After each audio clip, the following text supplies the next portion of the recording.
Hello everyone to Sanmarga classes. ಶಬ್ದ ಪಾಠದ 2ನೇ ಪ್ರಶ್ನೆ. ಕಡಿಮೆ ಆವೃತ್ತಿಯ ಧ್ವನಿಯು ಇಲ್ಲಿ ಉತ್ಪಾದನೆಯಾಗುವುದು.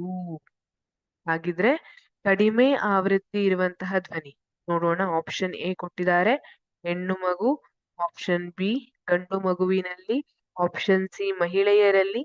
ಆಪ್ಷನ್ ಡಿ, ಪುರುಷರಲ್ಲಿ.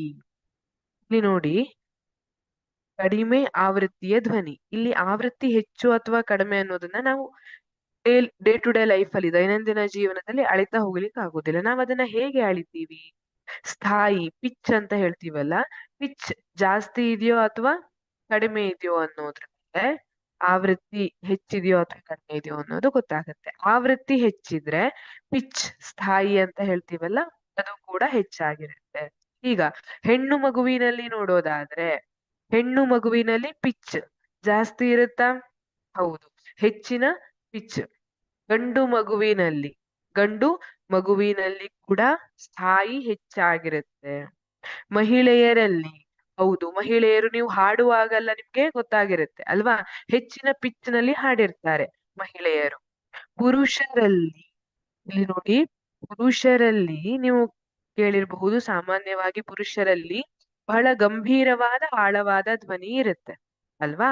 ಹಾಗಿದ್ರೆ ಕಡಿಮೆ ಆವೃತ್ತಿಯ ಧ್ವನಿಯು ಉತ್ಪಾದನೆಯಾಗಲಿ ಆಪ್ಷನ್ ಡಿ, ಪುರುಷರಲ್ಲಿ. ಪುರುಷರಲ್ಲಿ ಕಡಿಮೆ ಆವೃತ್ತಿಯ ಧ್ವನಿ ಉತ್ಪಾದನೆಯಾಗುತ್ತೆ. ಯಾಕಂದ್ರೆ ಈಗ ನೀವು ಹದಿಹರೆಯಕ್ಕೆ ಪ್ರವೇಶ ಪಾಠದಲ್ಲಿ ಓದಿದೀರ ಅಲ್ವಾ, ಪ್ರೌಢಾವಸ್ಥೆಯನ್ನ ತಲುಪಿದಾಗ ಹುಡುಗರಲ್ಲಿ ಏನಾಗುತ್ತೆ, ಧ್ವನಿ ಪೆಟ್ಟಿಗೆ ಧ್ವನಿ ಒಡೆಯುವಂತದ್ದು ಅಂತ ಹೇಳ್ತೀವಿ. ಏನಾಗುತ್ತೆ, ಧ್ವನಿ ತಂತುಗಳು ದಪ್ಪವಾಗ್ತವೆ. ಧ್ವನಿ ತಂತುಗಳು ದಪ್ಪವಾದಾಗ ಕಂಪಿಸುವುದು ಕಡಿಮೆ ಆಗುತ್ತೆ.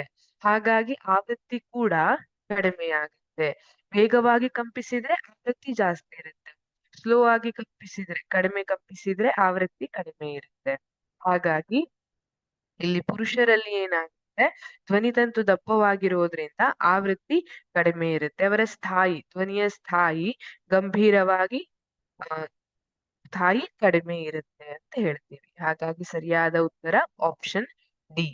Thank you.